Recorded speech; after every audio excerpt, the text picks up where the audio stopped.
Então, pessoal, boa noite.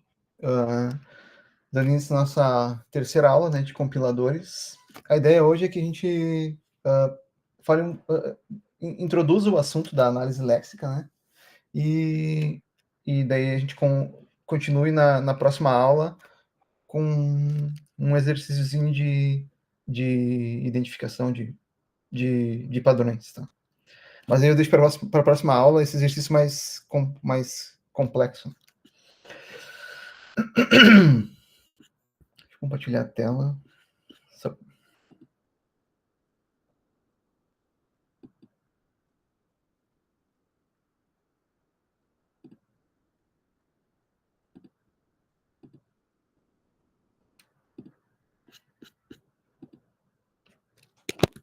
Tá visível para vocês?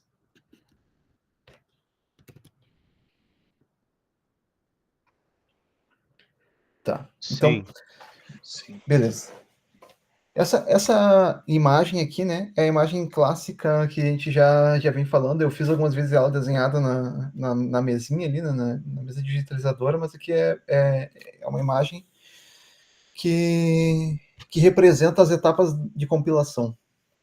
Então, é exatamente aquele mesmo desenho que eu fazia ali, né, com cada etapa. Na semana passada a gente começou a falar um pouco da parte de análise léxica, né? E aí a gente abriu o assunto das gramáticas, que tem tudo a ver com a análise léxica, porque é em cima das gramáticas que a gente consegue fazer validação de lexemas, de tokens, de valores que são aceitos ou não dentro de uma gramática, né? O próprio termo léxico, né, ele está completamente atrelado assim, à gramática, a vocabulário, aquilo que compõe um conjunto de valores aceitos dentro de uma linguagem. Né? E isso não se restringe ao âmbito de tecnologia, de programação. Né? Inclusive, ele também se refere a uma linguagem falada, por exemplo, português, o inglês e aí por diante. E aí, focando.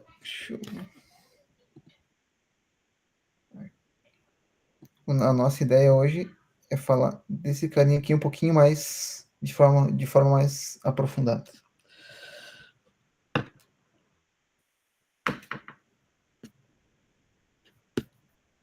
Textinho. Eu vou escrevendo um pouco e depois eu compartilho esse documento com vocês. Tá? Vou botar no módulo do aula também, no módulo da aula de hoje.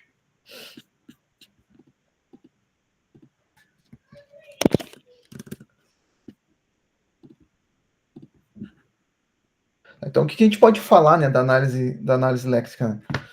Primeiro, que ele é a porta de entrada do compilador, né? Ele é a primeira etapa. Vocês lembram um exemplo que eu vinha dando, né? Era de fluxo de trabalho da análise léxica, é como se ele pegasse o teu código e transformasse numa string gigantesca, né? Isso para fins didáticos, eu acho que vale a pena a gente pensar assim, né? Que ele pega o teu programa, carrega ele na memória inteiro, né? Todo o teu código com uma string gigantesca e a partir daí ele passa a validar cada valor, cada entrada, cada elemento dessa string, né? Para conseguir para poder iniciar o processo de criação das tabelas, de identificação dos elementos, dos lexemas, e aí começa esses termos mais diferentes, né? Vocês lembram o que é? Acho que eu comentei a definição de lexema com vocês? Não, senão... O lexema nada mais é do que ele é uma sequência, né, de caracteres do programa-fonte.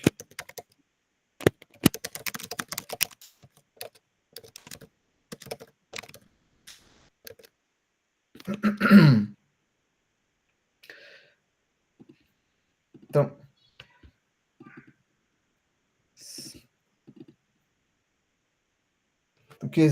por exemplo, O que a gente poderia definir como um lexema? Que exemplo, tendo isso como base, né, que um lexema é uma sequência de caracteres do programa-fonte, vocês poderiam me dar, talvez, algum exemplo de um lexema da linguagem C, por exemplo, um lexema aceito na linguagem C?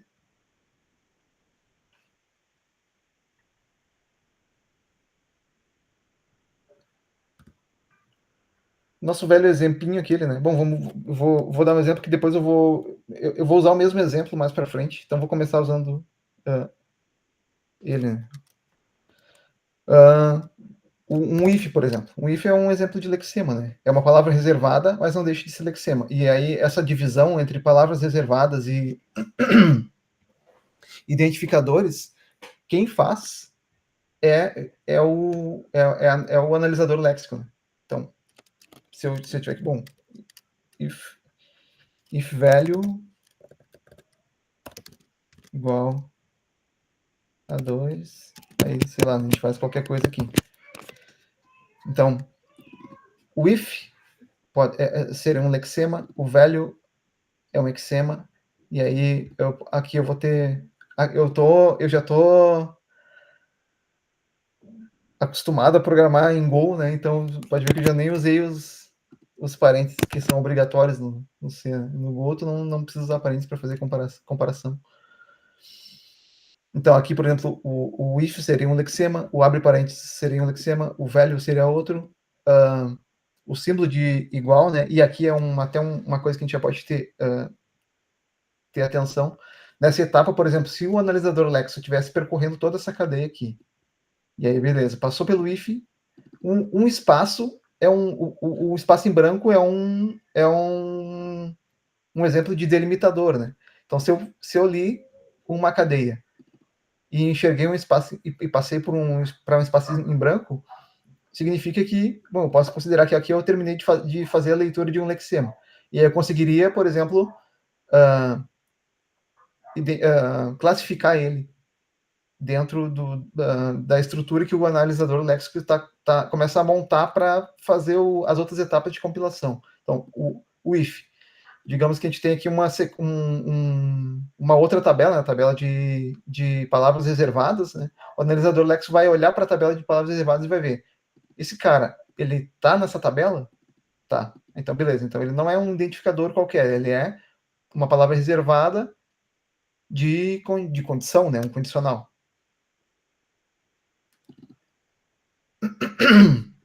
Mas a gente pode ter um outro exemplo, né? Um outro caso, onde a gente não tem os espaços, por exemplo. E isso é perfeitamente válido na grande maioria das linguagens. Né? Posso ter tudo numa linha só.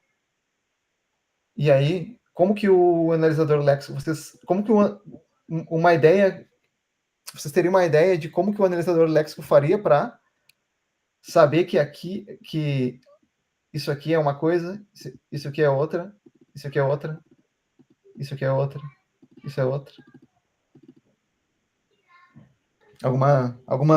Algum palpite?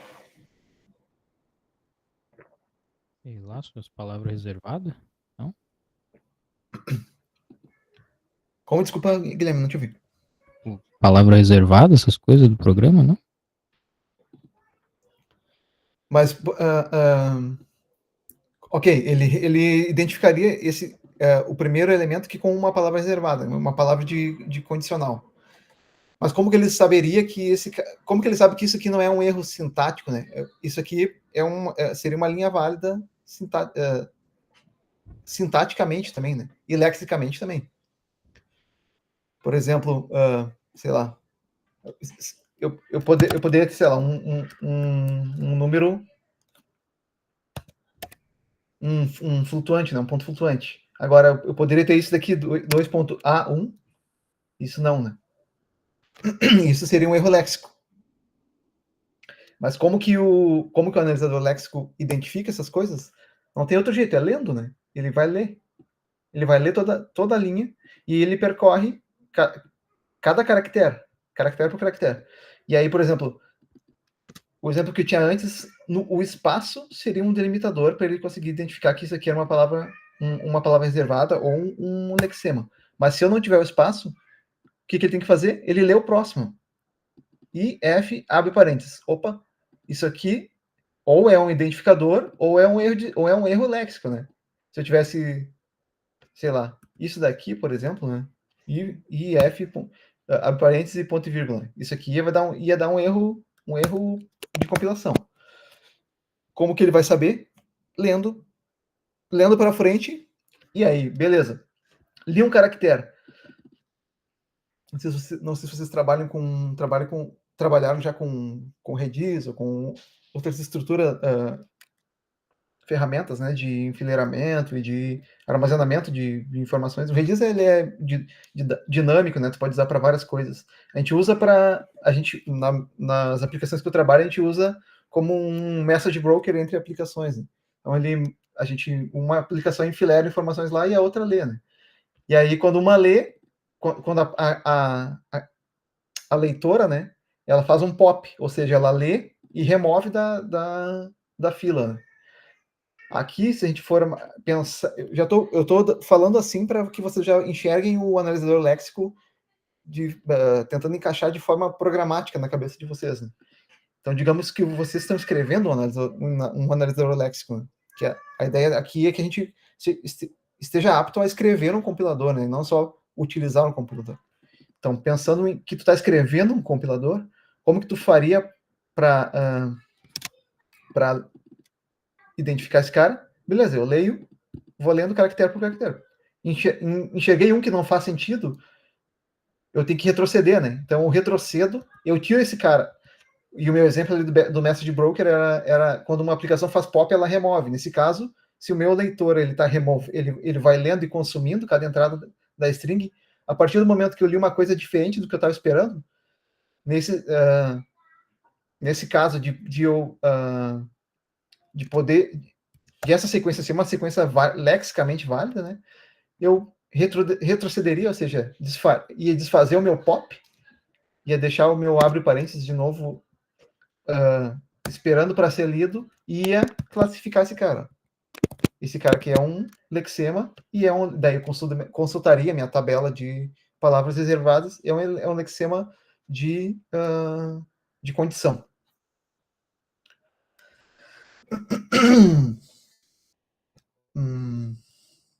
Então, as funções do analisador léxico. Antes de falar de lexema, vamos falar das funções, né? Desse cara.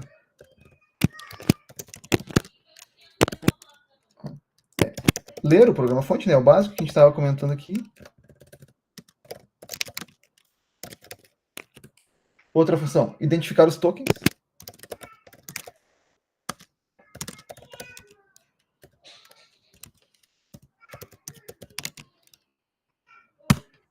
E uma outra seria relatar erros, né? E erros léxicos nesse caso. É importante a gente ter em mente isso, que cada etapa do compilador ela é responsável por... ela tem uma única responsabilidade, né? Bem definida. Então, a análise léxica, por exemplo, se tu estiver utilizando uma variável fora de escopo, ou se está fazendo uma construção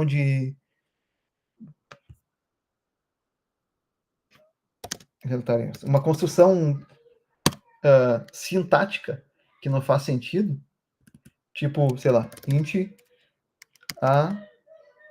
A2 recebe ponto e vírgula. Isso aqui não faz sentido, né? Int A2 recebe ponto e vírgula. O 2 teria que estar aqui. Mas não é responsabilidade do... Vamos botar de vermelho isso daqui. Não é responsabilidade do analisador léxico, seria responsabilidade do analisador sintático, né? Isso seria um erro sintático.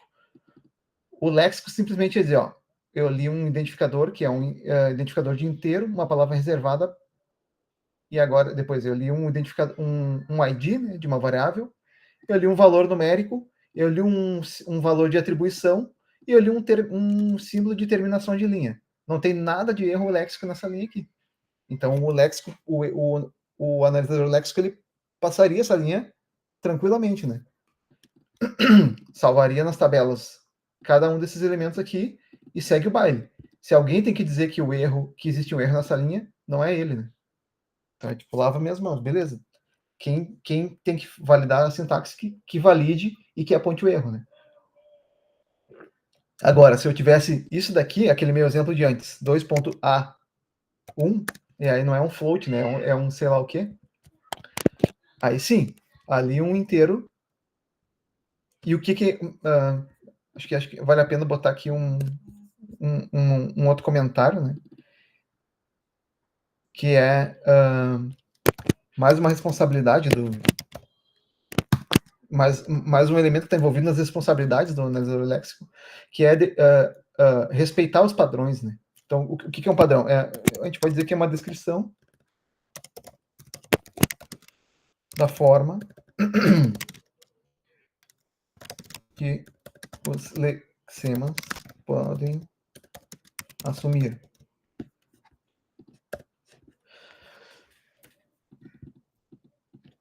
Essa seria uma forma que um lexema poderia assumir. Agora, essa daqui, considerando que a gente está fazendo uma análise léxica da linguagem C, né?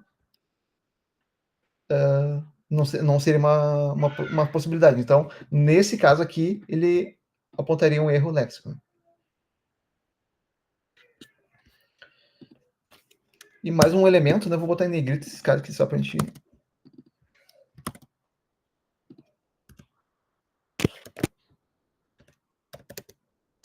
Mas o elemento envolvido em todo esse processo é o token, né?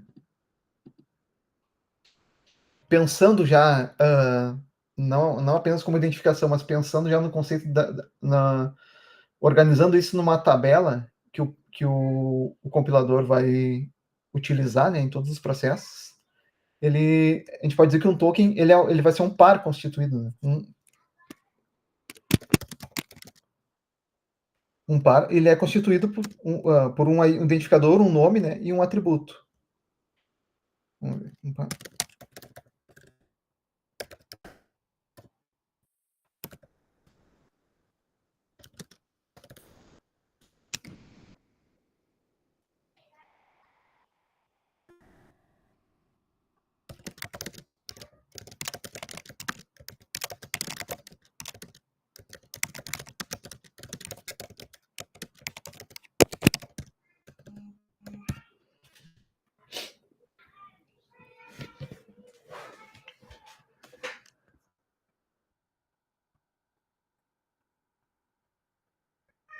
Então, pensando já assim na tabela de tokens, né?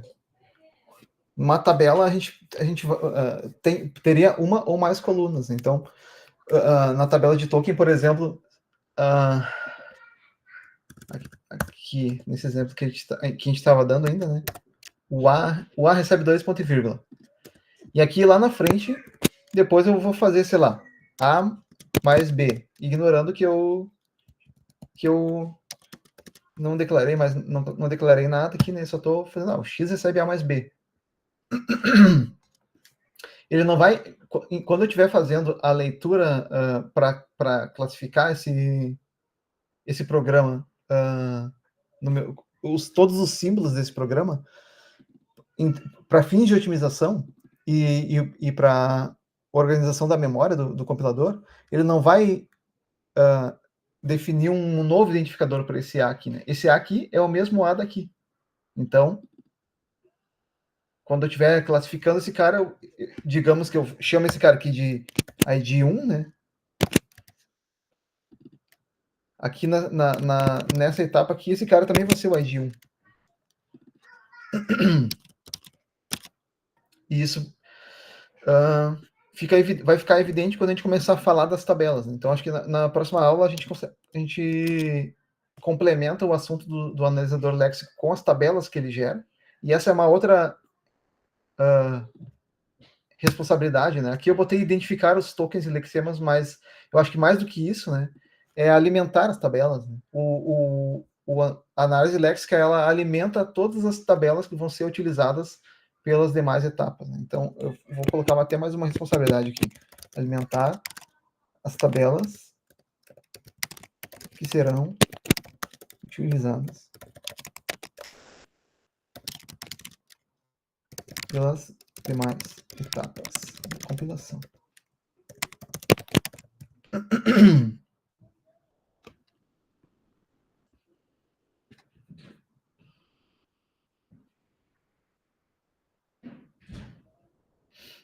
Deixa eu tirar esses exemplinhos aqui, né? Só mais para a gente ir entendendo um pouquinho melhor.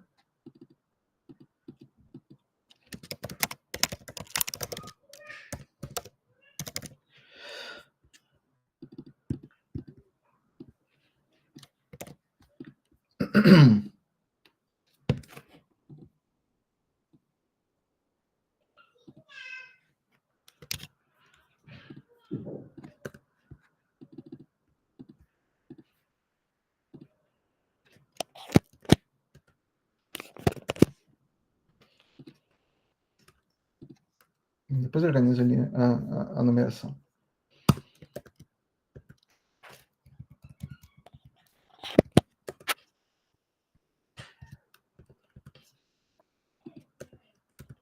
Tá.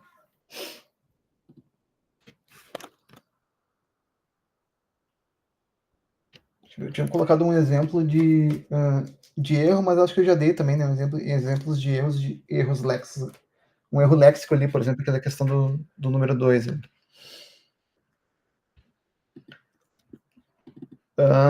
Falando um pouco de token agora, né? Dar alguns exemplos de tokens para vocês.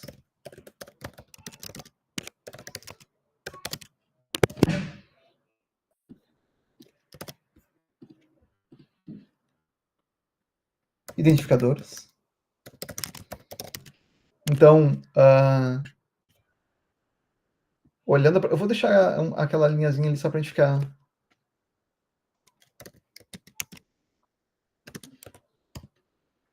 O A, por exemplo, é um identificador. Né? Existem diferentes maneiras de tu construir as tabelas, tá? Depende do compilador, depende da linguagem. Tu pode considerar também talvez que um símbolo de atribuição seja um identificador, ou tu pode simplesmente usar ele como literal, o símbolo de atribuição, não como um ID, mas ele mesmo representando ele, né? Agora, um nome de variável, por exemplo, isso é convenção na maioria dos compiladores que ele vai ser um ID, né? Então, esse tipo aqui, o ID, como que eu explico isso aqui para vocês? Digamos que o A seja um ID, tá? E aí eu tenho lá na minha tabela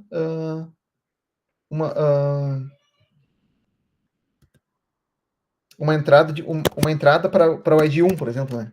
Eu tenho um tipo de identificador que é o ID. Para todas as vezes que eu referenciar a minha variável do tipo A, eu vou apontar para o ID 1. Né?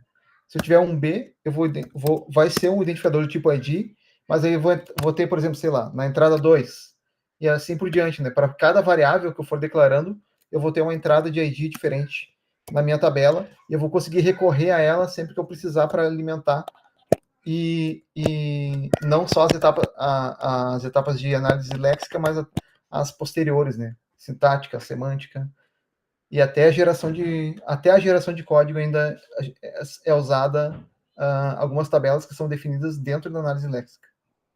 Então, só para exemplificar para vocês o que seriam os identificadores. Né? Palavras reservadas também, né? A gente até falou ali também.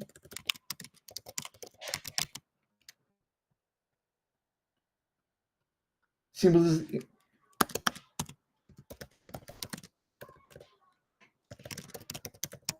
Então, o meu exemplo ali também contempla isso, né? Tipo, por exemplo, o símbolo de atribuição, né? Ele é um token também. E números, né? Um valor numérico. Acho que eu falei isso também na primeira ou na segunda aula, né? O compilador, para otimizar, ele grava esse valor, um valor numérico, também grava na tabela. Então, ele vai sempre recorrer àquela entrada na tabela quando ele precisar referenciar esse número. E assim o compilador otimiza memória para fazer a etapa de compilação. Porque a gente, se ele for gravar, para cada elemento que ele encontra na análise Lex, que ele for gravar uma entrada nova na tabela,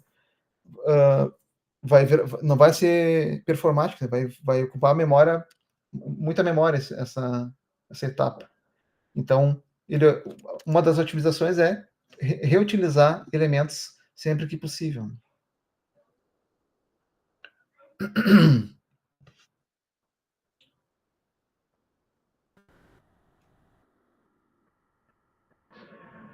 Dá um exemplinho agora. Um outro exemplo. Aqui um exemplo.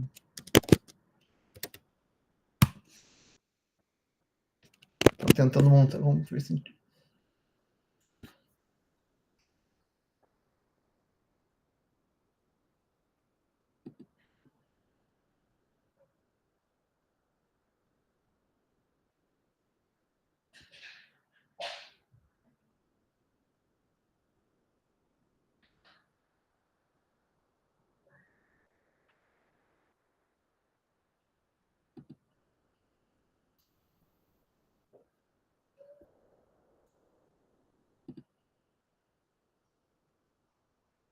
Começando a pensar um pouco, pensando de forma léxica, né?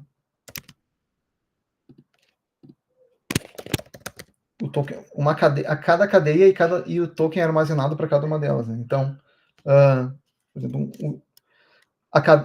se a gente começasse a ler aqui, da esquerda para a direita, né? A primeira cadeia que a gente enxerga é o X, né? Uma outra etapa que eu acho que eu não coloquei aqui, e é importante, né? É remover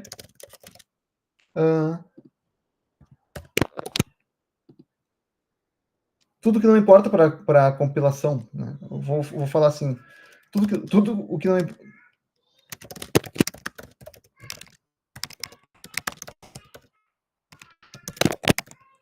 Então, sei lá, digamos que aqui nessa mesma, usando assim aqui o mesmo exemplo, né?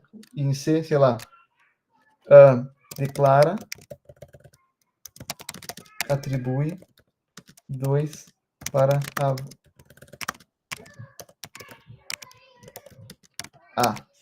Vocês acham que o analisador léxico vai considerar essa linha aqui? Não, né? Não tem porquê. Um comentário não tem nada a ver. A máquina não vai ler o comentário para entender o que está sendo feito aqui, né? Isso aqui é para o programador. Então, quando o analisador léxico passar por aqui, a primeira coisa que ele vai fazer, não preciso do meu stringão lá, né? Eu não preciso ter isso daqui. Isso aqui não vai fazer diferença para mim. Tudo que está comentado é lixo, né? Então ele remove isso daqui. Ele vai remover também, à medida que ele vai lendo, ele também pode remover isso. Opa, isso aqui não. Mas os espaços em brancos que não importam, ele pode remover também para não. Para que. Para economizar recursos. Né? Então, esse exemplo. Então a gente começou a ler aqui. A cadeia. A primeira cadeia que eu li é o X. O X, eu já falei antes aqui, né? A gente vai definir ele como um ID, né? É um token do tipo ID. O próximo elemento que o análise léxica vai fazer é um igual. Beleza, eu li um igual. É um ID? Não, vai ser um símbolo de atribuição. Então a gente pode dar sei lá, um apelido. Poderia ser um igual também, ou eu posso dar um apelido para ele. Né? Então, sei lá, todos os meus símbolos eu vou começar com simb, e daí esse aqui é o de atribuição. AT. O Y. O que o Y é?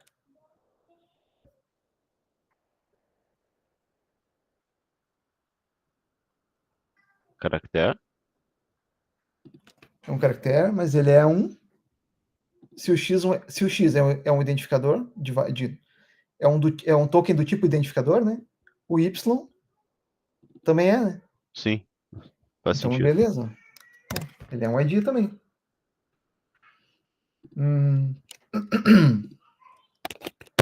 aqui o V0. E seguindo a mesma lógica, né? Bom, se o Y e o X são ID, o meu símbolo de multiplicação, eu vou salvar ele também com um token de símbolo. Só que aqui, sei lá, de multi. E agora?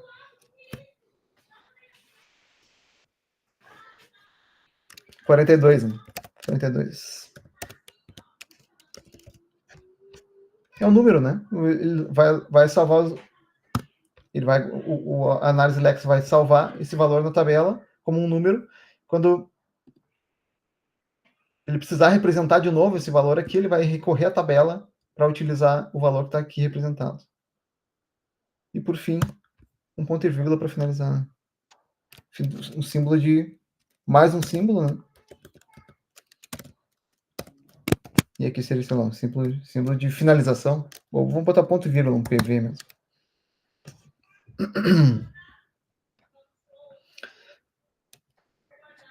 Beleza. Digamos que lendo isso aqui, ele foi construindo essa tabela, né? Vamos fazer uma nova tabela. Só para exemplificar.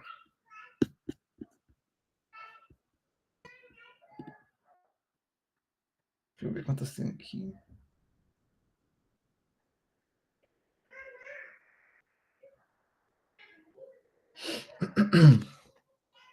Sete também.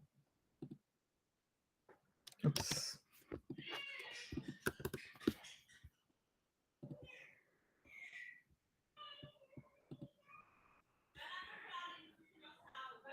Um, dois, três, quatro, cinco, seis. Acho que faltou um.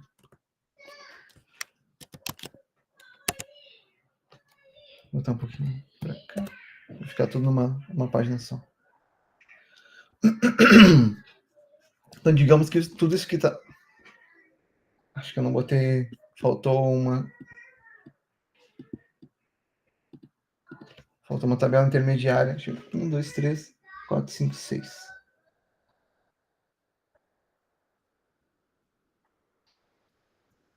Era 6 mesmo.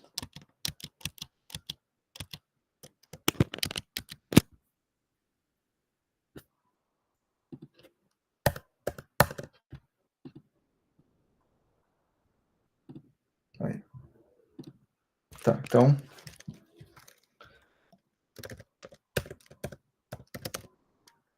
E aqui eu vou chamar. Bom, eu poderia chamar de código, né? Ou então número da linha. Eu vou chamar de código só para ficar mais simples.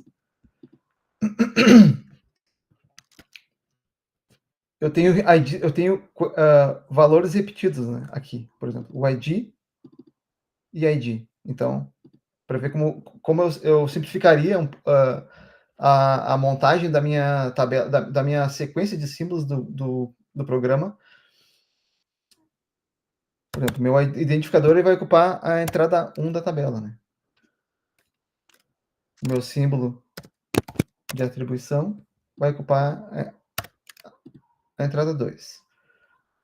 Eu não preciso colocar o ID de novo aqui, né? Eu já tenho um ID que está aqui na etapa, na entrada 1. Então, vamos para o próximo. O meu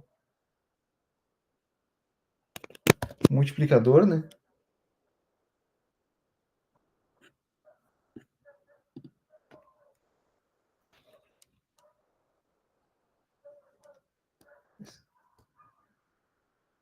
Acho que na minha tabela que eu desenhei, eu coloquei uma coisa antes. Vamos por aqui.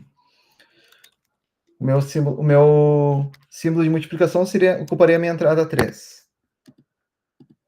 O meu símbolo de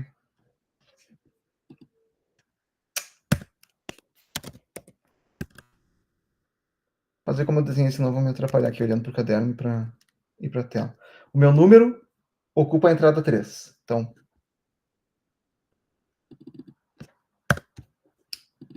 atrapalhei.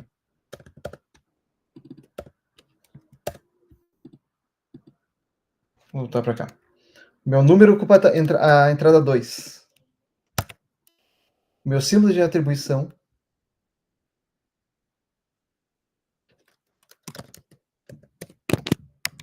ocupa a entrada 3. Aí.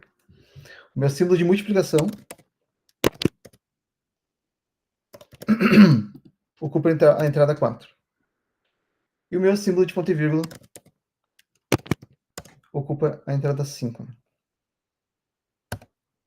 Aí. E aí, por fim, a gente já vê que a gente conseguiu diminuir um pouco a quantidade de elementos do programa. Né? Da linha, eu simplifiquei utilizando uma entrada apenas para representar o ID. Então, se eu tivesse uma nova tabela representando os símbolos, né? Então, para cada cadeia eu vou usar o token, a entrada do token que está nessa tabela aqui. Uma nova tabela.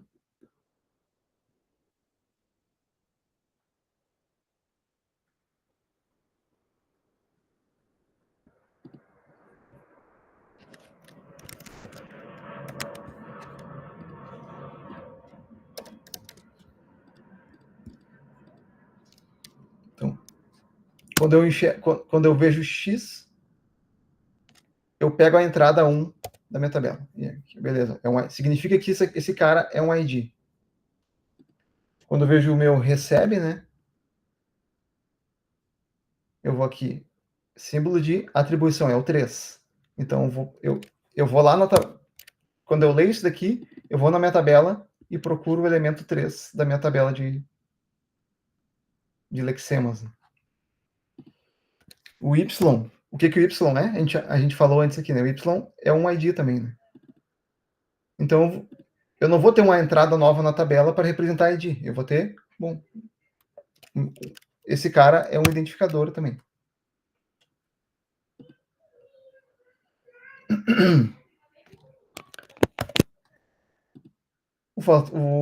O símbolo de multiplicação, né? Vou olhar aqui, é o 4, então.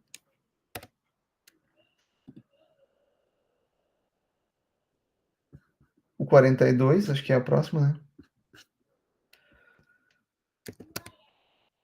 Esse cara aqui é um num. Ups.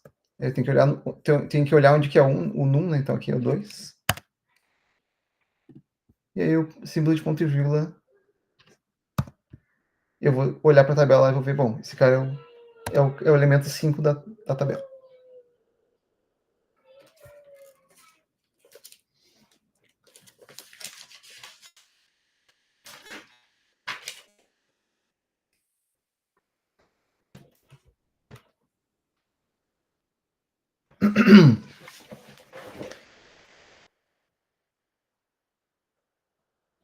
Ou seja, eu consegui. Eu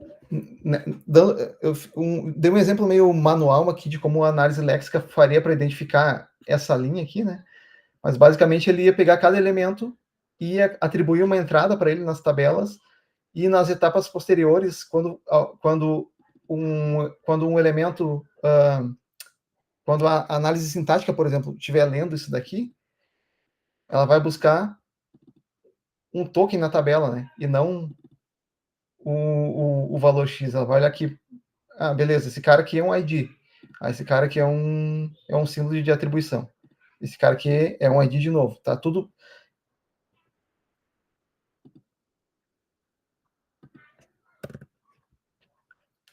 Qual que é o meu intuito de falar isso, tá? Pensando em termos de gramática, né? Olhando para análise sintática, para análise sintática, o analisador sintático ele olharia se a gramática, se a sequência está dentro da gramática definida para a linguagem, né? Então, utilizando os exemplos os exercícios que a gente fez agora na última aula, por exemplo, né?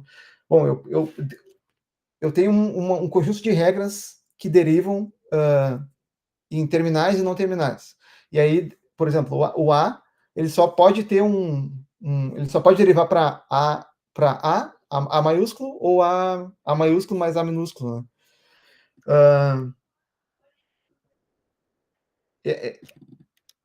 Essa sequência de representação é a mesma forma com que o analisador léxico olharia e diria assim, eu só posso ter uma entrada a entrada 1 da tabela, aliás, eu posso ter a entrada 1 da tabela nessa posição, mas não, sei lá, eu não poderia ter encerrar a linha com um 1, por exemplo.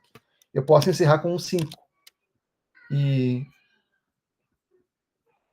aí, olhando para essa sequência, é isso que essa representatividade que a gramática tem dentro da análise sintática. Tá? Então, digamos que essa tabela aqui seria a tabela que a próxima etapa, que é o analisador sintático, usaria para conseguir validar se a expressão ela está dentro da sintaxe aceita para a gramática ou não. Então, e aí, bom, continuando falando da análise léxica, né? Quanto mais símbolos a linguagem tiver, né? Ou seja, não sei com quais linguagens vocês trabalham, mas quantas palavras reservadas, por exemplo, tem o C? Eu acho que tem menos de 50. Certamente tem menos de 50, né? Podemos até fazer uma pesquisa aqui. Quantas palavras reservadas tem o C?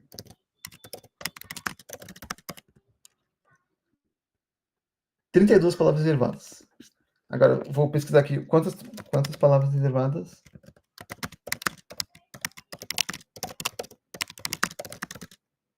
Tem o Rust, por exemplo.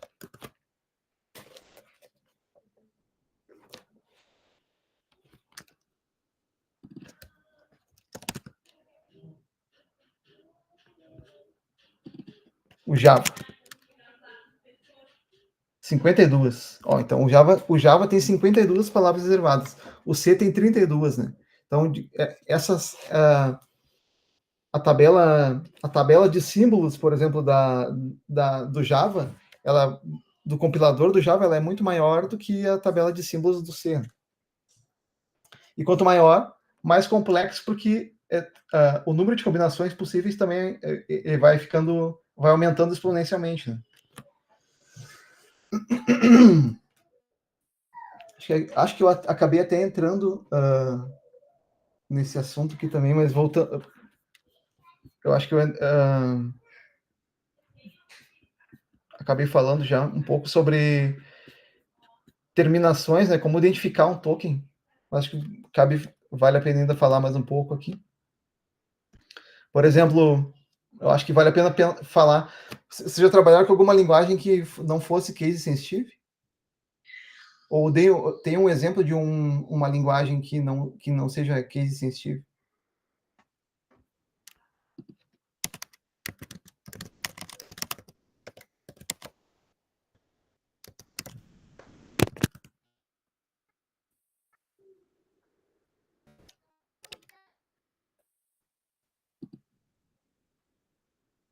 Para comandos, por exemplo, o SQL não é, né? Se tu fizer um where ali.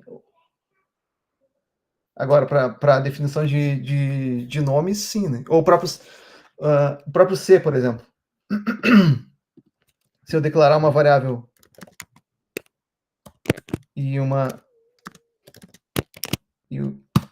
A maiúsculo, cada um desses vai ser uma entrada diferente na minha tabela. E delimitadores também, então, por exemplo,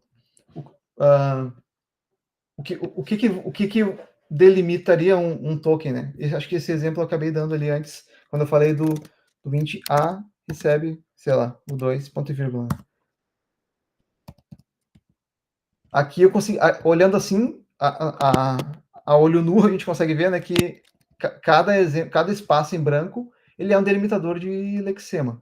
Mas se tivesse esse daqui, a linha funcionaria igual, né? Então, o que delimita um lexema nesse caso? Não é o espaço em branco, né?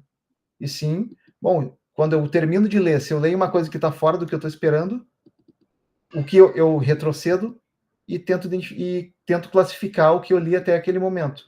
Se for um valor válido, entra nas minhas tabelas também.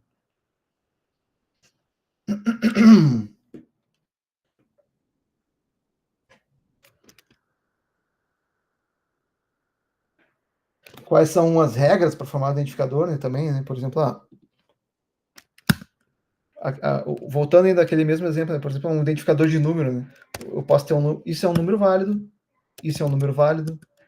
Agora, isso daqui, que é o meu exemplo de antes, isso não seria um número válido. Então, isso aqui tudo entra dentro dos padrões, né? Os padrões que os lexemas poderiam assumir.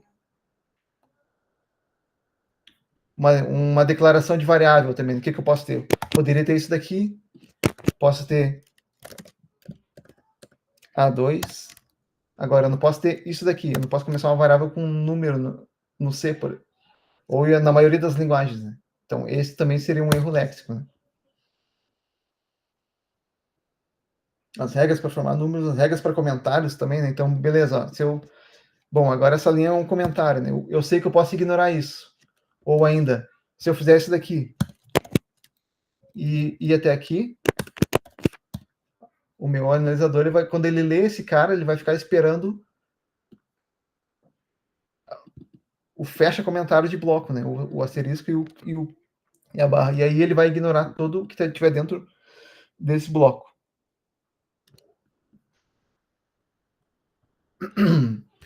Não sei se vocês lembram também na aula anterior, eu estava comentando sobre o modo como. Basicamente, o modo como.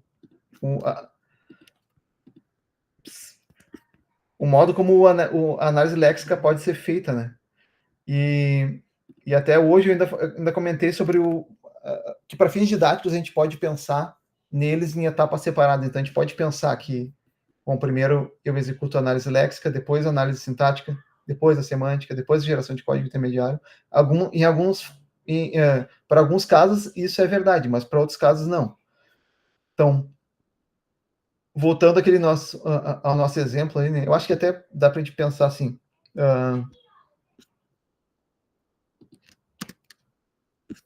Vou botar pegar um desenho.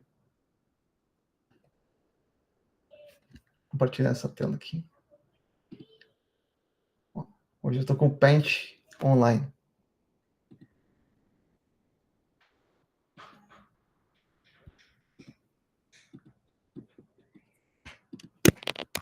Vou chamar de AL meu analisador, o meu analisador léxico, né? E de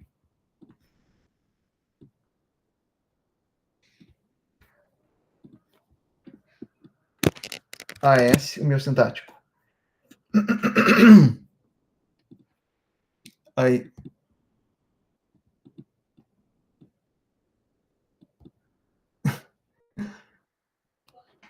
Considerando que a gente tem a entrada do programa fonte, o que seria mais performático? Eu ler todo o meu programa e fazer toda a análise léxica dele, classificar as tabelas, alimentar as tabelas, e depois ir para a validação de sintaxe, ou fazer a coisa de forma intermediária? O que vocês acham que seria mais performático? E se você tem uma opinião, né, justifique, né? Por que valeria a pena fazer primeiro toda uma etapa e depois toda a outra etapa? Ou então, por que valeria a pena fazer uma parte da análise léxica, uma parte da análise sintática, uma parte da léxica e uma outra parte da análise sintática?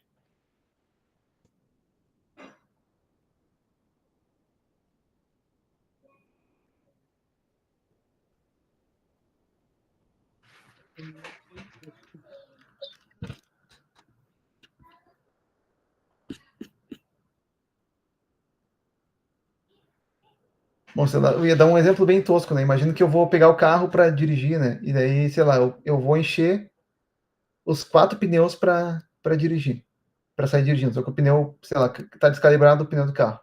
Daí eu calibro o pneu número 1, calibro o pneu número 2, só que o pneu número 2 tá furado.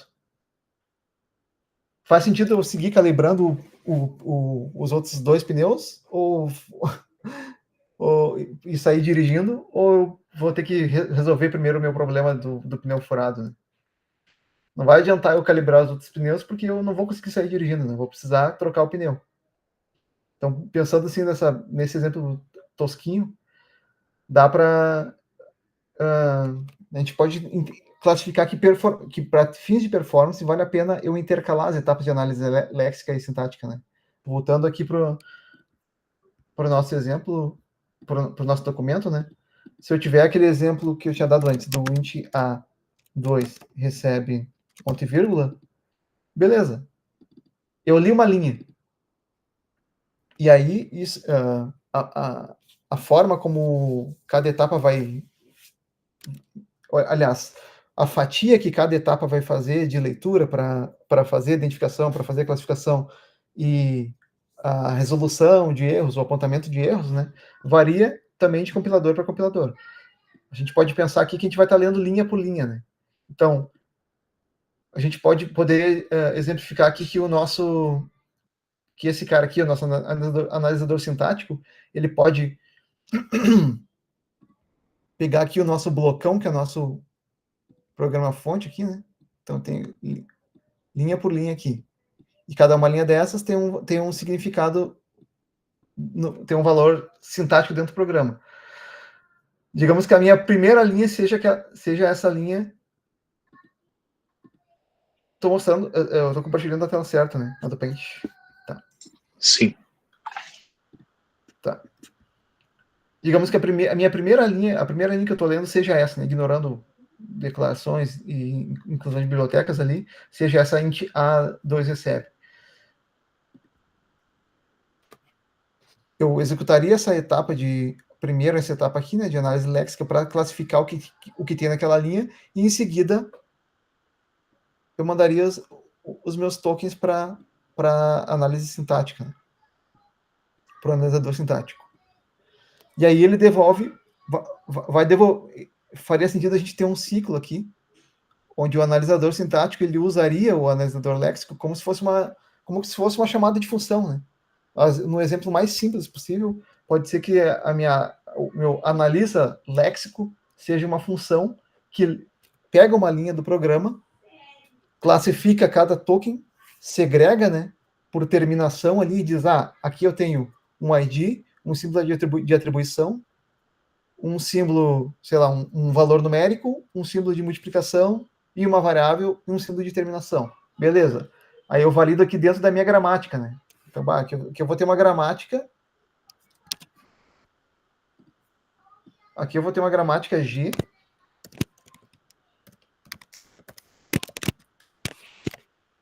Que vai dizer se essa linha está...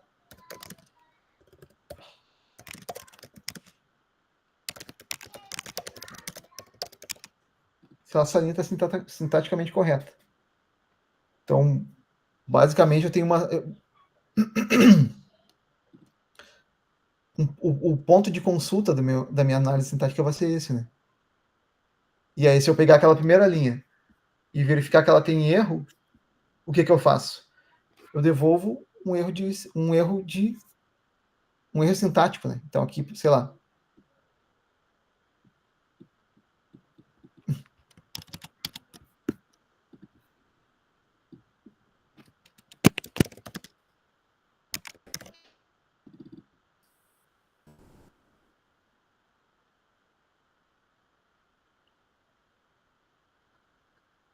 Aqui. Não lembro mais como usar o Paint, fazia tanto tempo que eu não usava. Não lembro mesmo. Ficou preto. Então, enfim.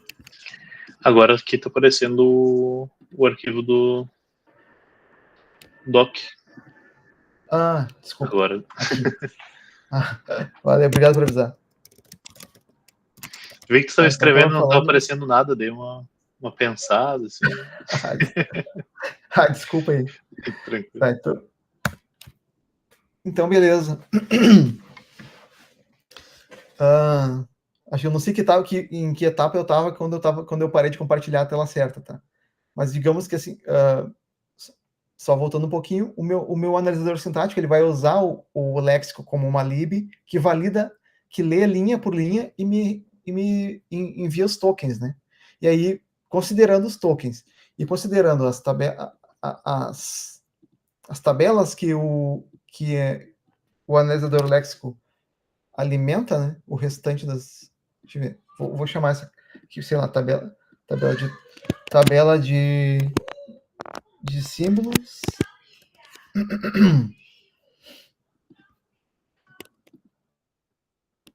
Sei lá. Tabela de palavras reservadas. E aí o meu analisador sintático vai olhar, bom, beleza, eu tenho um símbolo, tenho uma palavra reservada, e assim aqui as outras tabelas, né, que a gente pode ver mais para frente. Considerando a gramática, considerando as entradas que eu tenho dentro da tabela e a construção da minha sequência de símbolos, né, que seria essa aqui, por exemplo, né, eu construí uma sequência de símbolos, faz sentido que eu tenha, sei lá, um tipo 1, um ID, depois um símbolo de atribuição, depois um símbolo, um novo ID, depois um símbolo de multiplicação, depois um número, depois um símbolo de finalização de linha, faz sentido, beleza, então validou, tá válido, essa linha tá válida. Agora, se a minha próxima linha for isso aqui agora, o A2, espaço 2, recebe ponto e vírgula, não, isso não se encaixa dentro da minha gramática, né? Eu não tenho como chegar... Quando a gente faz aqueles exercícios de VA, aceita, sei lá, uma sequência de A, B, B, B. Tá, mas eu quero um A, B, B, A, B. Não aceita isso, né? De forma muito simples, a gente consegue ver que aquela gramática não consegue derivar nisso. E aqui seria o mesmo exemplo. A minha gramática ela não consegue derivar em uma sequência onde eu tenho um tipo, um identificador, um número e depois um símbolo de atribuição e um símbolo de terminação. E assim eu consigo dizer, beleza, em qual linha... Analisador léxico, qual linha que tu leu por último? A linha 2. Beleza, então existe um erro sintático na linha 2. E é assim que os compiladores mais modernos hoje, né, de forma bem simples e didática que eu estou falando, é assim que eles geram um erro de sintaxe na hora de compilar o teu código.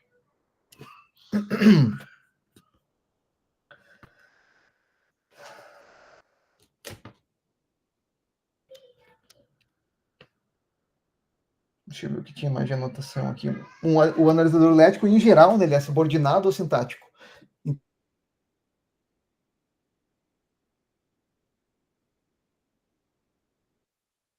Oxe. Rolou um Alt F4 aí, né? Tava escrito pra ele apertar o F4. Daí, senhor. Alô? Tá sem áudio. Tá mutado agora. E aí, professor? Voltou? Voltou. Tava escrito Alt F4 nas anotações, senhor. Como é que é? Tava escrito Alt F4 nas anotações. Não, eu acho que deu uma piscada na energia aqui mesmo. Sei lá. Não fiz nada demais. Tanto é que a chamada continua sendo gravada? Acho que sim, né? Não parou a gravação. Tá com sinal Não de parou. gravação. Tá rolando. É. Bom, não sei o que houve. Tinha dado uma piscada antes de energia. Mas acho que não. Bom, tomara que não tenha parado a gravação. Tá com sinal de gravação, né? Mas sei lá.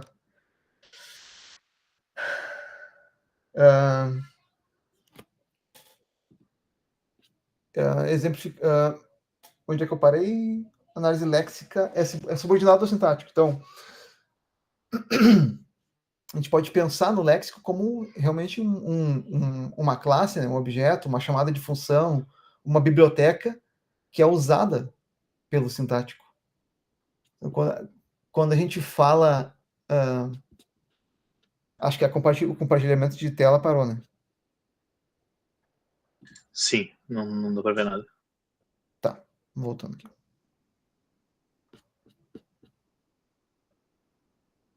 Agora sim. Beleza. Então, quando a gente fala que esse cara aqui ele é a porta de entrada, né? O léxico é a porta de entrada do programa-fonte, não significa que ele vai ser exatamente a primeira, literalmente, o trecho de código do teu compilador que vai ser executado primeiro. Então, a gente pode pensar que, sei lá, o analisador sintático vai rodar e aí ele vai chamar o léxico para ler o teu código-fonte. E aí, beleza, comecei a ler, aí me devolve a primeira linha, e aí eu começo a executar. Então, digamos que, sei lá, o léxico e o sintático, entre eles fazem essa orquestração de ler o código e validar as primeiras etapas. Né?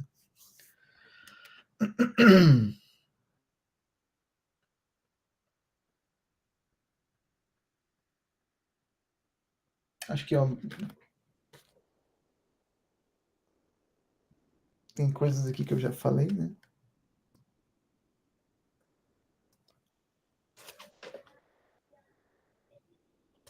Em questão de performance mesmo, né? Pensando na performance quando está escrevendo o teu compilador.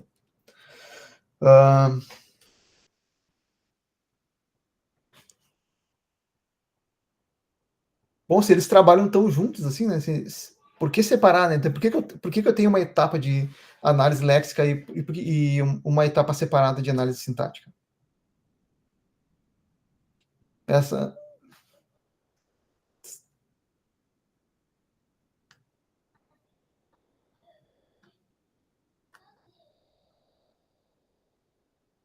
Alguém tem um palpite?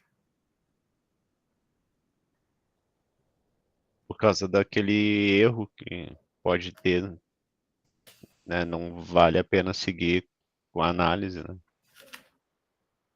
Isso? Sim, também. Uhum. Uma delas é essa dominante. Uma delas, falta. Uma delas, sim, faz sentido a gente intercalar, né? A gente conseguir modularizar, não fazer um monolito. Primeiro, quando a gente fala que compiladores, que a disciplina de compiladores, né, ela agrega muito do conhecimento que a gente adquire ao longo do curso, né? Quando tu pensa em escrever um código, tu não vai escrever um monolito gigantesco, um arquivo único com todo o teu código numa função só, uma única função que vai fazer tudo, né? Tu vai pensar em modularizar ele. Né? Fazer, bom, eu preciso somar valores. Ou sei lá, preciso fazer um cálculo de fatorial e eu vou usar isso várias vezes no meu código. Então eu não vou repetir esse código, eu vou fazer uma função que faz isso e o meu código vai chamar essa função. Né? E é a mesma coisa pensando de forma programática no compilador. Né? Não faz sentido eu construir um monolito, apesar de que alguns compiladores são escritos de forma bem grosseira, assim, né? Mas basicamente faz sentido para fins de organização de código, engenharia de software também, né? Pensar em reaproveitamento, em reuso de código, em modularização. Modularização é uma palavra interessante e portabilidade também, né? Porque, por exemplo, sei lá,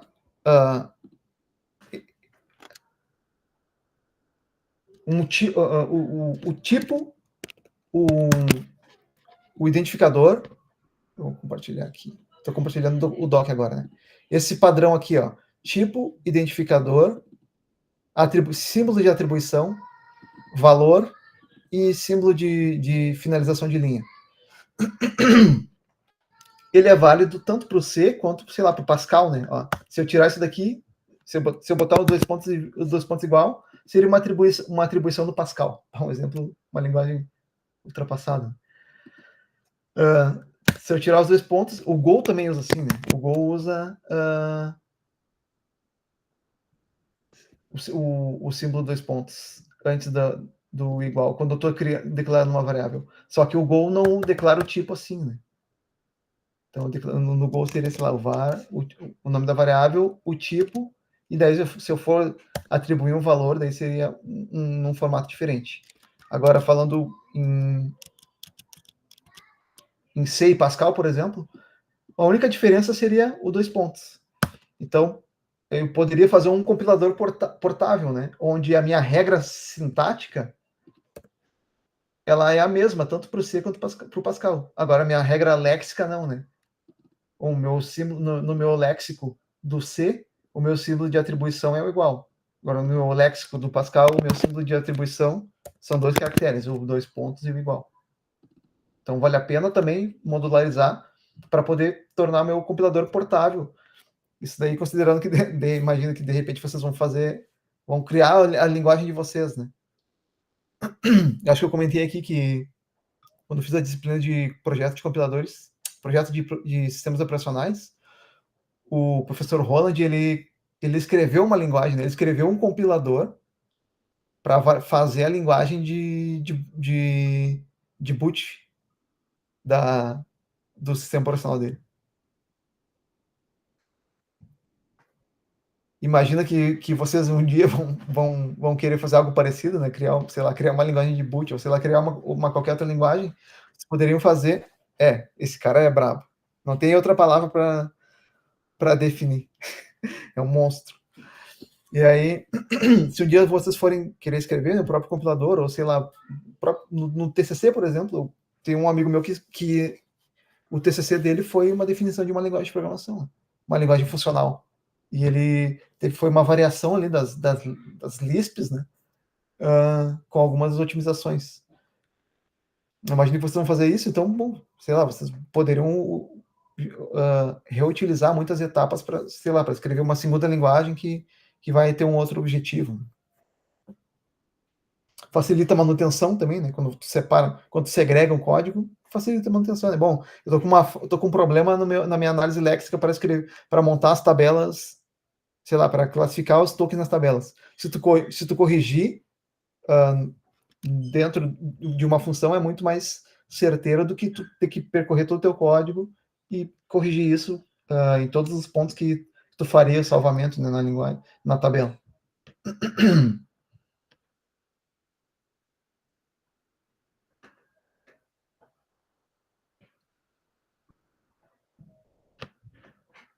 E é mais eficiente também, né? Quando tu tem um ponto só. Apesar de que eficiência aí também pode ser questionável até. Por exemplo, se tu criar uma função, se tu pensar no bit da coisa, né? Claro que com o poder de computacional das máquinas que a gente tem hoje, tu tem que empilhar informações para te chavear de um espaço de memória para outro para executar uma função e depois voltar, ou não fazer isso. Na etapa de compilação, vai fazer pouca diferença, né? Tu vai fazer uma vez só, depois que tu builda o teu código, beleza, tá com o teu binário ali, e não vai executar isso de novo. A gente se preocupa com isso muito mais quando tu tem uma aplicação que está rodando e sendo executada várias vezes, né? E em muitas instâncias. Várias vezes por segundo, sei lá.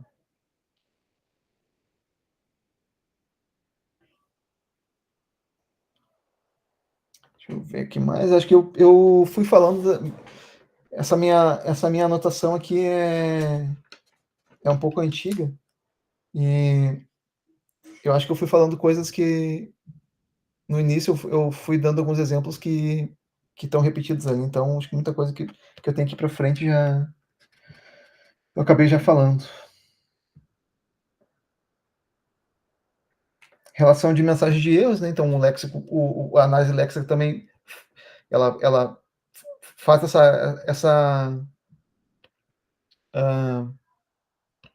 a classificação dos erros, né? E a identificação de erros léxicos e em etapa de compilação, né? Diagnosticar os erros, a manutenção das tabelas também, então acho que eu já coloquei aqui como responsabilidade, né? Alimentar as tabelas, né? Eu botei aqui, mas é a manutenção, ele alimenta e faz a manutenção das tabelas. Essa relação de tokens e símbolos, né, que tem cadeia aqui também.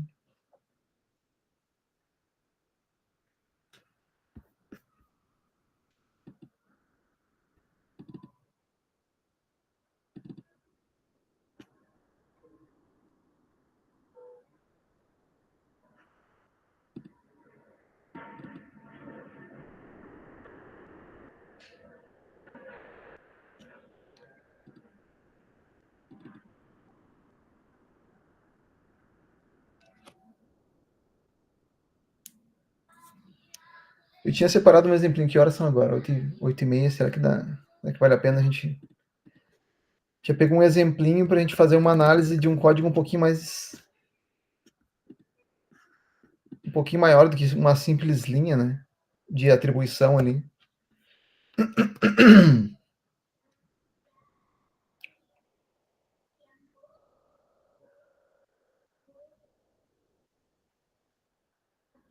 todos em silêncio se aceitarem.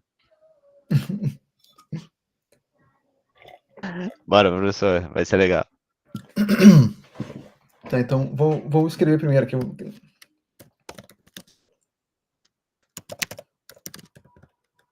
exemplinho em Java, tá?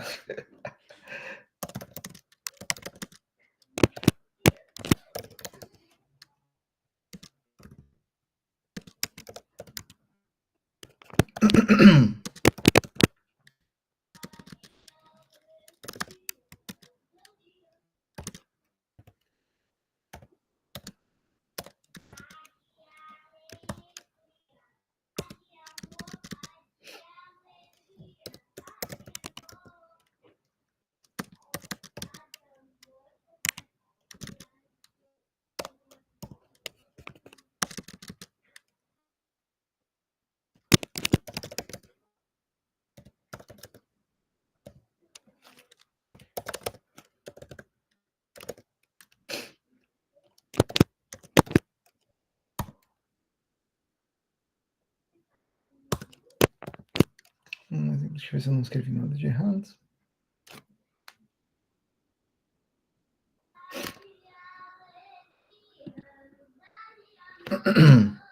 Beleza, então vou montar aqui uma tabelinha.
Numerar já para ficar mais simples, né? Então, essa aqui vai ser a entrada 1, entrada 2.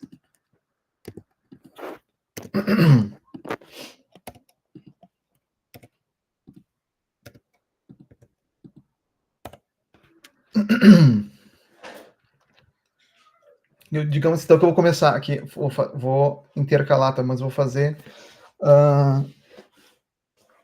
o meu analisador léxico vai fazer a avaliação e daí vou fazer um pouco mais, um pouco menos detalhada do que ler caractere por caractere, né? Senão a gente não vai terminar hoje. E vamos ler lexema por lexema. Só queria fazer uma outra, montar uma outra listinha com a lista de tokens. Deixa eu só salvar essa imagem aqui que eu tinha antes.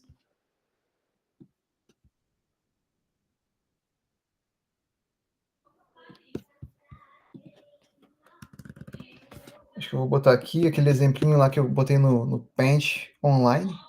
Deixar aqui só para depois botar esse documento lá no...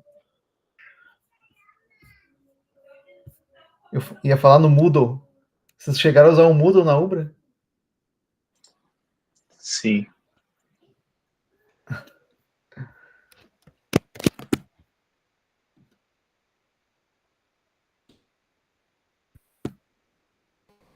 Aí, tá. E aí vamos zerar esse cara aqui, vamos usar ele para montar a nossa listinha de elementos aqui. Depois a gente bota tudo junto. Vou compartilhar a tela toda.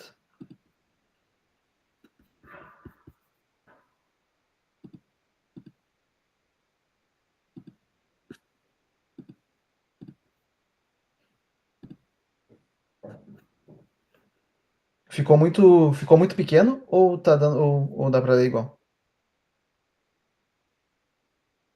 Acho que tá legal. Beleza. Então, a gente, aqui no Paint, aqui a gente vai montar nossa lista de tokens do programa. E aqui na esquerda a gente vai montar a nossa tabela de símbolos, né? Que vai ser basicamente duas saídas da análise léxica que vão servir para que a análise sintática se baseie e aplique as regras de gramática, né? Para saber se cada elemento ele está gramaticamente correto, né? Sintaticamente correto ou não. Então, pensando que simplesmente que o nosso analisador léxico está alimentando as tabelas, então digamos que ele começa a ler, né? Beleza? Qual que é a primeira coisa que ele vai ler aqui? Um public, né? E o public do Java é uma palavra reservada, né? Então, ignorar palavras reservadas, por exemplo, né, e gerar só a nossa tabela de símbolos, né? A tabela de palavras reservadas, ela já existe, ela é default da linguagem. Então, a linguagem já nasce com uma sequência de palavras que, por exemplo, não podem ser usadas para nome de variável. Eu nunca vou poder, sei lá, eu não poderia usar um nome de variável como int. E também não poderia usar o nome de variável como public aqui.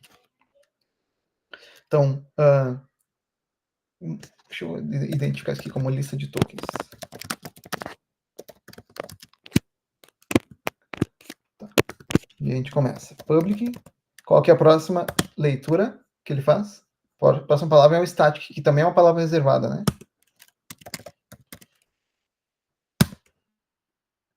Próxima também é uma palavra reservada, né? Um void, que é um tipo, né? O void é um tipo. No C, às vezes o pessoal confunde com não ter tipo, né? Eu declaro uma variável do tipo void, ela não tem tipo. Não, é o tipo void, né? Às vezes, e o tipo void no C, por exemplo, né? Eu estou dando um exemplo de Java aqui, mas no C, o void é um tipo que pode apontar para qualquer coisa, né? Quando tu tem um ponteiro void no C, tu tem um coringa no teu código que ele vai ser apto para apontar para qualquer coisa. Tu pode criar uma variável do tipo void que aponta para uma função. E aí, quando tu referenciar aquela variável, na verdade, tu está chamando uma função em C, né? É bem louco quando tu começa a usar nesse nível, assim, na linguagem.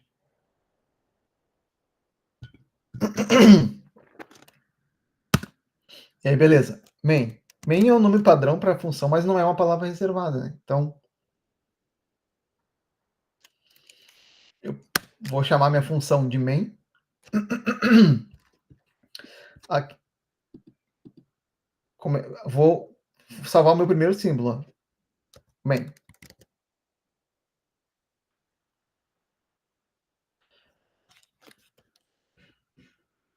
Aqui eu já tenho um abre parênteses, né? Então a gente também pode pular aqui a parte da tabela de símbolos de atribuição, só para a gente montar uma lista mais simples de símbolos que vão ser usados nessa linguagem. Então, lembra que naquele meu exemplo de antes eu falei que eu tinha um símbolo de atribuição, ou eu poderia usar o próprio símbolo de atribuição como identificador dele, né? Esse caso que seria o segundo exemplo, não esse exemplo que eu dei aqui, onde eu tinha, sei lá, nesse exemplo eu usaria um símbolo, abre parênteses, sei lá, o simb AP. E aqui não, aqui eu vou usar literalmente o meu abre parênteses como representando o abre parênteses.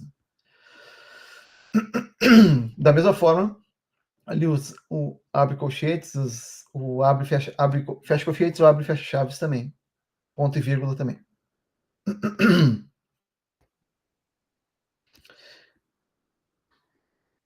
Então, o próximo elemento é um string. O string, sim, bom, o string eu vou colocar aqui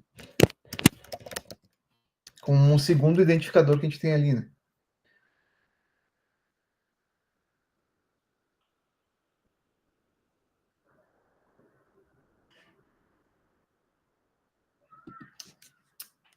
Perdão, acho que eu errei aqui. Aqui a gente já começa a fazer uso da tabela de símbolos, tá? Então, o meu public static void, e aí o main. O main o main está na minha tabela. Então, ao invés de eu representar aqui o main com a palavra, com a string, eu vou usar o identificador dele dentro da tabela. Lembra que eu falei que um token era uma... Acho que eu não só falei, acho que eu escrevi isso, né? Um par constituído por um nome e um atributo, né? Então, digamos que aqui o nome é o main e o atributo é a entrada dele na tabela. Esse token aqui, na verdade, então ele é eu vou dizer que o meu main é o meu ID, né? Ele é um identificador que está na entrada 1. Eu vou usar o ID 1. E aí, quando o meu analisador léxico olhar para isso daqui, ele vai procurar. Beleza, eu posso ter um ID aqui dentro, depois dessas 3 palavras reservadas. Elas fazem sentido estar nessa sequência? Fazem. Bom, depois disso eu preciso ter um ID. Eu tenho um ID? Tenho. Então tá sintaticamente correto.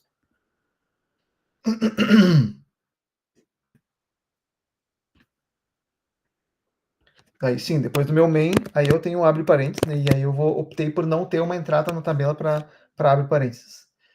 Meu próximo elemento aqui, o string, também é eu também coloquei na minha tabela. Então, é um ID 2, né? Ao invés de ter string aqui, eu vou ter, sei lá, o ID 2.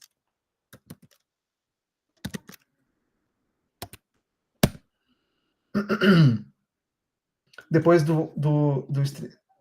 desse ID 2, o que eu tenho? Um abre e fecha colchetes, né? Nesse caso aqui, eu vou ter, então, aqui e aqui. Lembrando que a gente está lendo lexema por lexema, né? Então, apesar de eu ter... Aqui é diferente de um igual de comparação, né? Cada um deles representa uma coisa. Se fosse um igual, daí eu salvaria com uma coisa só, que seria um símbolo de... ele representa uma única coisa, né? Aqui não. Aqui simboliza abertura e fechamento. Então, salvo separado.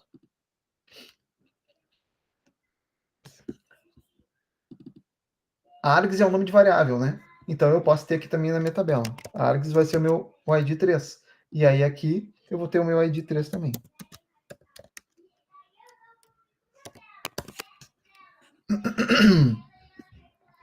Fecha parênteses não tem... eu estou usando os símbolos como literais, né?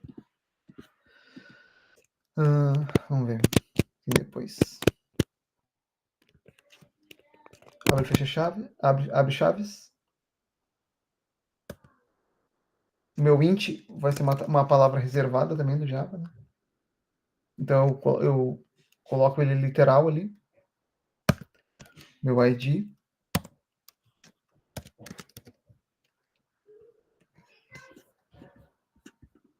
Aliás, esquece.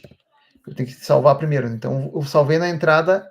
Depois do meu tipo int, eu tenho um novo lexema, que é uma declaração de identificador de variável.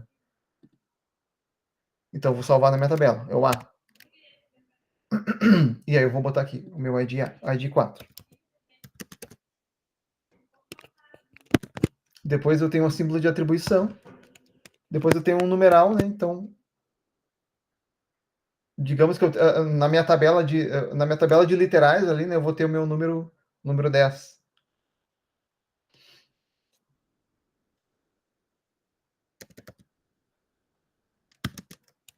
Lembra que eu falei que os números também são salvos nas tabelas, né? Então, vou ter uma tabela de elementos literais onde eu vou apontar para esse número 10. Quando eu precisar usar o 10 de novo no meu código, no código do compilador, né? Eu vou apontar para esse valor aqui, e não para um valor, e não para um novo... Eu vou ter uma única região de memória apontando para esse valor numérico.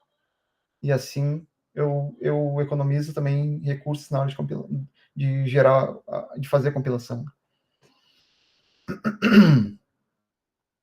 Depois do meu número eu tenho uma vírgula, né? Aqui eu tenho uma vírgula.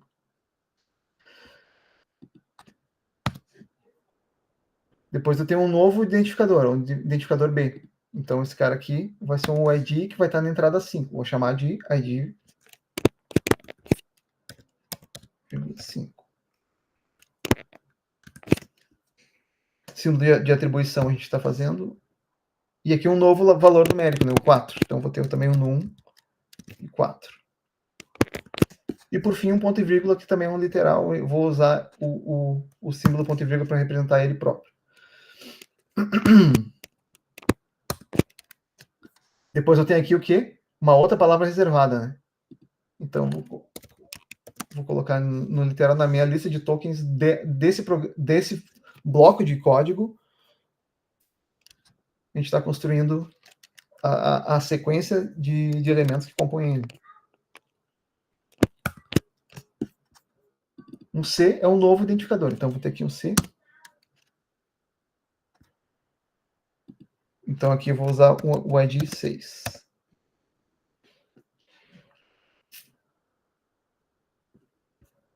Símbolo de atribuição. E aqui fica interessante, né? Acho que é um exemplo um pouco mais complexo, um exemplo um pouco maior, mas é parecido com aquela primeira tabelinha que eu tinha feito aqui, né? Agora ele quer referenciar o A de novo. Ele não vai colocar um novo ID aqui na entrada, ele vai usar a entrada que está aqui. Então, ele vai dizer, agora eu estou usando o ID 4. De novo. Depois, o símbolo de divisão, né? Ele está dividindo o A pelo B. E o B é o meu ID 5, então vou dividir. Então, meu próximo elemento da sequência é o ID 5. O próximo elemento é um ponto e vírgula, a gente está representando com.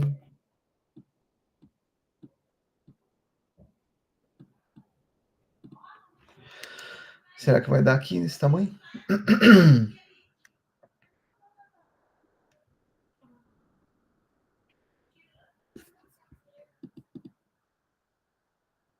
Beleza, a gente fechou aquela linha, agora vamos para a linha de baixo. Aqui eu tenho o system out print. Não são palavras reservadas, né? É o nome de uma lib que eu estou chamando. Então, beleza. System.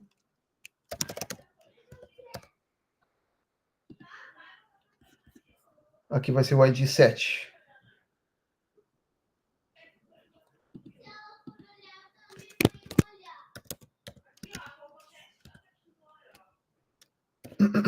Depois eu tenho um ponto, né? Aqui entre eles. O meu out também, né? É um nome, faz parte da definição da biblioteca system. Então, beleza. Eu vou usar aqui um novo ID, o ID 8.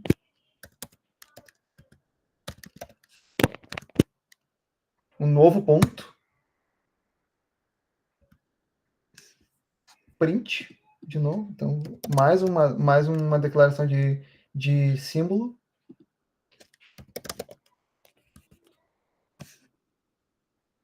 Quase deu. Vou botar aqui em cima.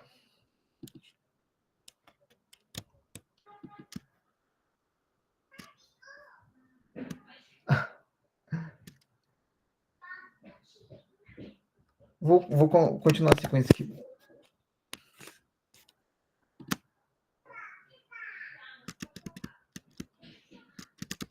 Aqui eu vou abrir parênteses, eu estou usando o símbolo como representando ele mesmo, né? E agora qual ID que eu coloco aqui? A gente está falando desse cara aqui, né? Vamos ver se vocês estão acompanhando. Vou buscar na tabela esse cara aqui. Na tabela, qual é a entrada que representa a variável C? É o ID de número 6, né? Então, ID 6.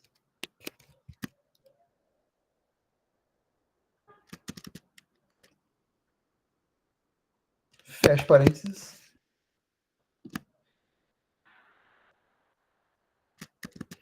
Ponto e vírgula. E aí minha última linha é o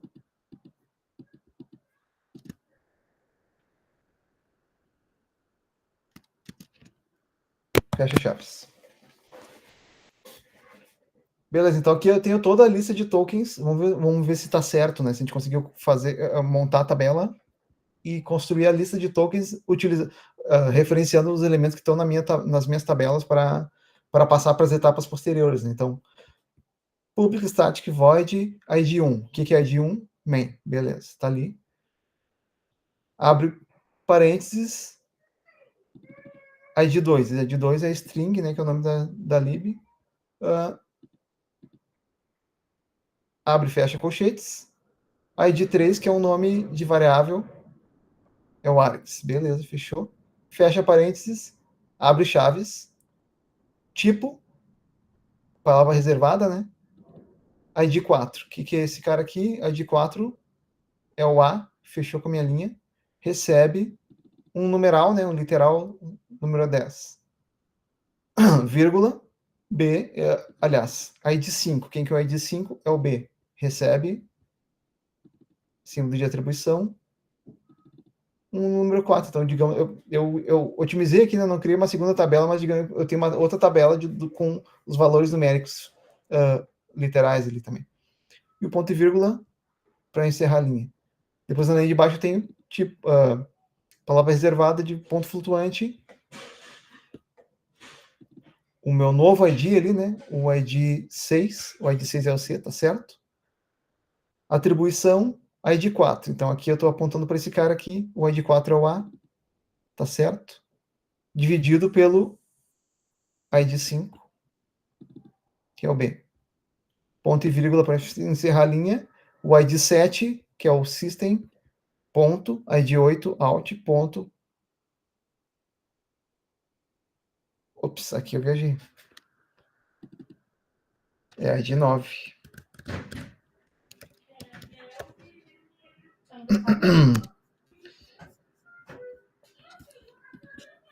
Ó, já tinha um errinho aqui. Aí abre parênteses.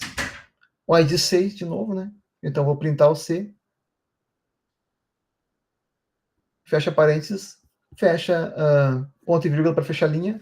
E fecha chaves.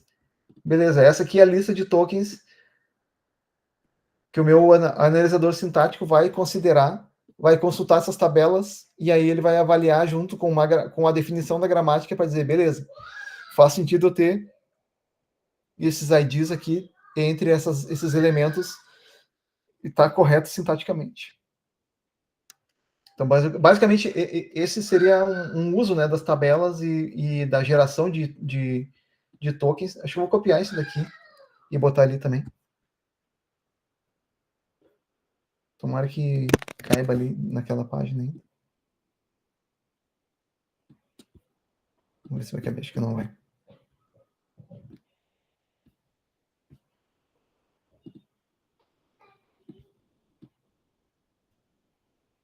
Aqui. Ficou pequenininho, mas daí dá para entender também.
E aqui a lista de tokens já está identificado.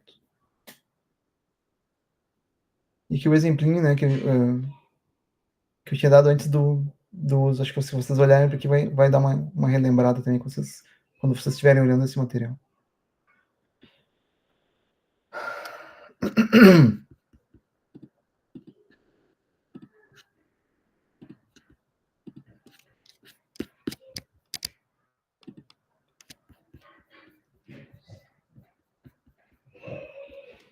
Pessoal, a gente vai revisitar esse assunto, tá, na próxima aula. A gente vai falar de análise léxica ainda, avaliando e colocando um exemplo prático e também trazendo, indo mais a fundo daí, né? Hoje a gente está indo muito nesse âmbito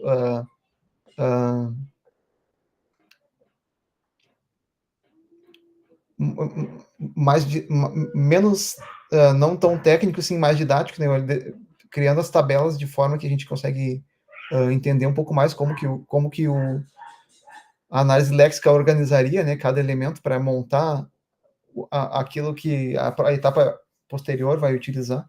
Mas a gente pode também pensar, começar a pensar em como vocês programariam uma coisa para um compilador, né, um código, um analisador léxico, para fazer essa análise e ter esse mesmo resultado. Então, acho que na próxima aula a gente pode tentar transferir esse mesmo fluxo para um algoritmo em código daí, né? E entendendo também um pouco mais também o uso de outras tabelas. Então, hoje eu falei muito das tabelas mais básicas ali, que seria a tabela de símbolos, essa lista de tokens, mas a gente pode também falar mais das palavras, das tabelas de palavras reservadas, da geração de tabelas de erros, que também são responsabilidade da análise léxica, né?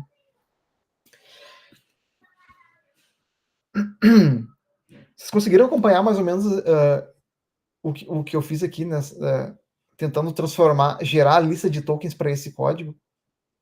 Vocês acham que vocês seriam capazes de fazer uma coisa similar? Eu vou colocar como só uma tarefinha lá no aula, né? Um outro código parecido com esse, talvez um pouco maior, para vocês fazerem uma coisa parecida, gerar a tabela de símbolos e a lista de tokens. Né? E aí, na aula que vem, a gente faz uma coisa mais divertida, daí a gente vai programar mesmo, tá? Então se preparem, já vão aquecendo. Quem não programa muito no dia a dia aí já vai. E daí eu posso até definir essa primeira tabela, esse trabalho aí como talvez parte de uma semipresencial, né? A gente tem 4 semipresenciais nessa disciplina. São 24 aulas, a gente vai ter 20 encontros e acho que 4 são semipresenciais. Então a gente tem que ter alguma atividade para representar esse esforço. Pode falar. Professor, a linguagem que é utilizada daí, no caso, semana que vem, quando a gente for programar o nosso compilador e tudo mais, é baseado em C, geralmente, ou a gente vai poder escolher qualquer linguagem que a gente tem mais familiaridade? Pode escolher.